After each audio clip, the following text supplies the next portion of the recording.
കടലുണ്ടി കഴിഞ്ഞ് ആനങ്ങാടി പറഞ്ഞ സ്ഥലം കഴിഞ്ഞിട്ട് അവിടെ ഒലിപ്പുറം കടവ് പാലമുണ്ട്. ആ പാലത്തിൻ്റെ അടുത്ത് നല്ല നാടൻ ഭക്ഷണം കിട്ടുമെന്ന് പറഞ്ഞൊരു കട അന്വേഷിച്ച് കോഴിക്കോട് നിന്ന് പോയതാണ്. ബാലകൃഷ്ണേട്ടൻ്റെ കട. അങ്ങനെ കടയിലേക്ക് പോയി. ചെറിയൊരു കടയാണ്, ആ ഒരു പാലത്തിൻ്റെ സൈഡിലാണ്. അത് ഒരു 10-30 ആൾക്കാർക്ക് ഇരിക്കാനുള്ള സൗകര്യമുണ്ട്. അവിടെ പോയി ഇതിൻ്റെ ഏറ്റവും വലിയ പ്രത്യേകത പറഞ്ഞാൽ എല്ലാവരും വളരെ വിലക്കുറവാണ്.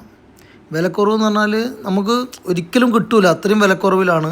ഈ ഞണ്ടിനൊക്കെ 80 രൂപയാണ്. ഈ ഞണ്ടിന് 80 രൂപ നമ്മൾ വാങ്ങിക്കുന്നത്. പിന്നെ കുറച്ച് നല്ല വലുതായ 100 രൂപ ആവും. ഈ ചിന്നമുട്ടയ്ക്ക് എത്ര 40 രൂപ 50 രൂപ ചിന്നമുട്ടയ്ക്ക് ഇത് വാങ്ങിക്കുന്നത്. ഇത് മറ്റേ മൊരു എന്ന് പറഞ്ഞ സാധനമാണ്. മൊരുവിന് എത്ര 70 രൂപ അങ്ങനെ എന്താണ് വാങ്ങിക്കുന്നവർ. അപ്പോൾ ഓരോന്നും വളരെ വിലക്കുറവാണ്. ഇത് പിന്നെ ഇത് എന്താണ് മറ്റേ ബീഫിന് 80 രൂപ ആണ് വാങ്ങിക്കുന്നത്. നല്ല നാടൻ ബീഫൊക്കെ അവിടെ അരച്ചുണ്ടാക്കുന്നതാണ്. ഇതെന്താണ് കല്ലുമ്മക്കായ അങ്ങനെ എന്തോ ആണ്. അതിന് വാങ്ങിക്കുന്നത് 100 രൂപയാണ്. ഇത് കക്ക, അതായത് എരുന്ത്.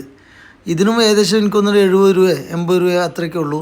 പിന്നെ മീൻ വറുത്തതിനൊക്കെ 70, 80, 100 രൂപയാണ് മാക്സിമം വില വരുന്നുള്ളൂ. നല്ല ടേസ്റ്റാണ് മീൻ പൊരിച്ചൊക്കെ. ഞാൻ ഒരെണ്ണം വാങ്ങി, രണ്ടാമത്തെ വീണ്ടും വാങ്ങിച്ചു. പിന്നെ ഇത് നമ്മൾ എന്താണ് പറയുക, കൂന്തൽ ഫ്രൈ ആണ്. ഇതിനെത്ര 80 രൂപ 100 രൂപ അങ്ങനെ എന്തോ ആണ് കൂന്തലിന്. പിന്നെ കപ്പക്ക് എത്ര 20-30 രൂപ. അങ്ങനെ ചുരുക്കം പറഞ്ഞാൽ ഒരുപാട് ഐറ്റംസ് ഉണ്ട് നമുക്ക്.